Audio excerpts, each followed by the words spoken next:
So spawning up in the top right position of Whirlwind, we have got the red Protoss player. He's from Mouse Sports.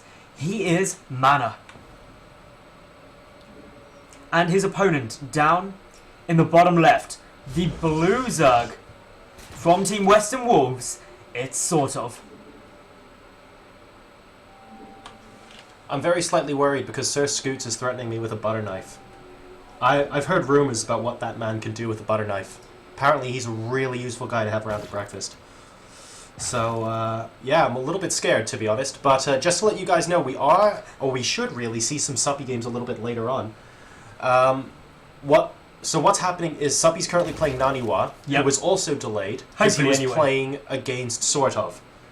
So both of these guys were delayed, which is why our schedule was entirely put into conflict. And we are trying to stick to casting Suppy versus Squirtle, if it doesn't clash with Squirtle Naniwa, if that makes sense. Which it can't, surely that can't happen because Squirtle's playing in both games, so there's a chance we can cast both series. So the schedule is currently in a state of complete disarray for anyone wondering, and we're doing our best to roll with it. But the idea is after this best of 3, we go into Squirtle Suppy and then Squirtle Naniwa, is the theory. We can't complain. Because let's face it, we haven't ended up with downtime. Yeah, there's no downtime, and technically we might be ending up with more games than we bargained for. So all in all, this could end up being good, and we will get to see some Evil Geniuses action. Don't worry, Scott, we got your back. So we have a Nexus first coming down from Mana here. Absolutely no problems with that whatsoever on a very, very large map. And of course we have the Hatch first coming down from Sortof. His spawning pool is going to go down now. So we'll be keeping a close eye on thirst base and gas timings going on a little bit further into this game, should we be seeing a lot of macroing up. So, for the moment, nothing too crazy. Being cross-spawn in Whirlwind means there's just a huge amount of space, and, well... We love Suppy too, Scott, don't worry. We love everyone. That's true. Suppy is awesome, though. Suppy is I want to challenge Suppy to DDR.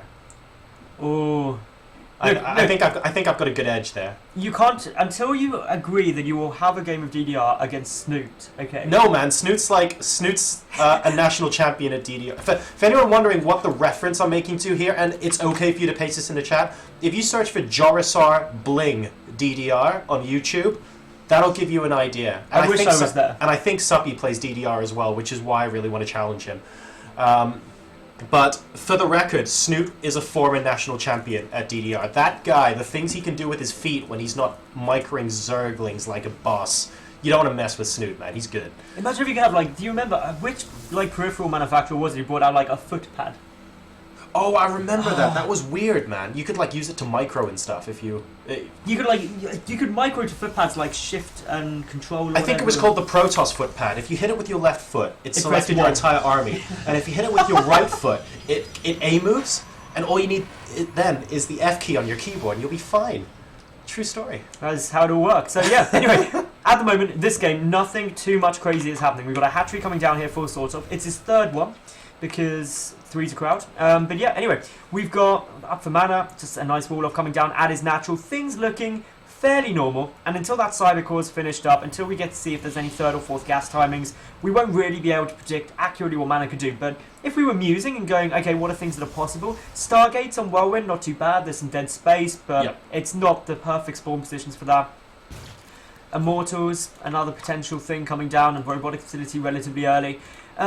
But yeah, generally speaking, it's hard to predict until you really see any third or fourth gas timings to go accurate. Yeah, these guys are really macroing up very hard at the moment, showing a lot of respect for each other, not really that interested in getting the early game aggression on. We see this Zealot frantically trying to chase this Stegosaurus Zergling, which is still, I maintain, the cutest unit in the game.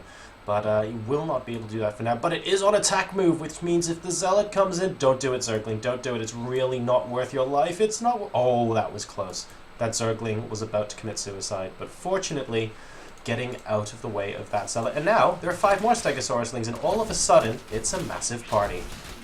See, I like Stegosauruslings, but I like them even more when they become Porcupinelings. I don't, man. Porcupinelings, to be honest, trippy. They're the one unit in the game that might actually give someone an epileptic fit. They're like Pikachu from that Pokemon episode that caused horrible injury to children. I don't like them. Now, do you know what we haven't actually mentioned? We haven't mentioned probably something to do with this. Well, yes, there's a lot of gateways, but that's obvious. We can see from production tab. What we haven't mentioned is Mana. Last year at DreamHack Summer, he only went and won it. Oh yeah, it's Mana, pretty standard. Yep.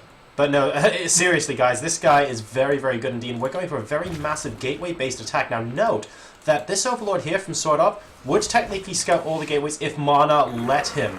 And Mana doesn't have a pile on the left. If he had a pile on the left, he would already be sending units to try and deal with this Overlord. As a result, he only sees it now with the Nexus, and Mana's going, uh-oh, race against time here. Will I be able to kill off this Overlord before it sees all of my gateways? This is a lot of gates, ladies and gentlemen. It's 8 gateways off of 2 bays. This is pretty much all in. And SortOf almost catching a glimpse and just missing out. He literally got to here with his vision.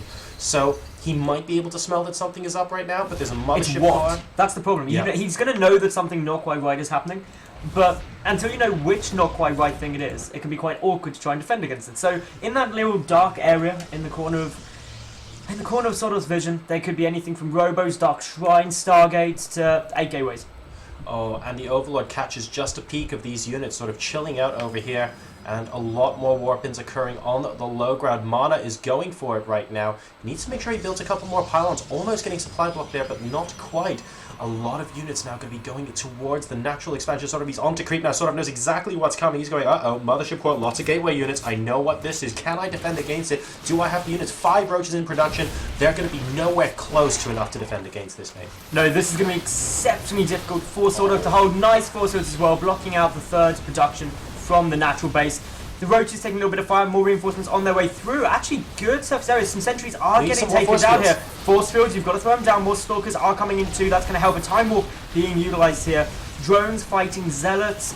It's madness in here. This is looking very, very difficult indeed. Mana continuing to warp more and more units in. He needs to reinforce and get them over here quicker, though, because there's a sizable number of roaches now approaching this army. He needs more stalkers with this composition, and there we go. That's the pylon Mana needed. And he's now going to be able to reinforce his army so quickly indeed. 8 roaches at a time coming out from SortOf. He is not out of this, ladies and gentlemen. This is looking very difficult to hold. These gateway pushes are so strong. On the plus side, if SortOf manages to win this engagement, he will be very far ahead, because Mana isn't even thinking about taking the 3rd base. Non-stop off of 2 bases, but the Roach one has gone down. He has to reinforce Blaze.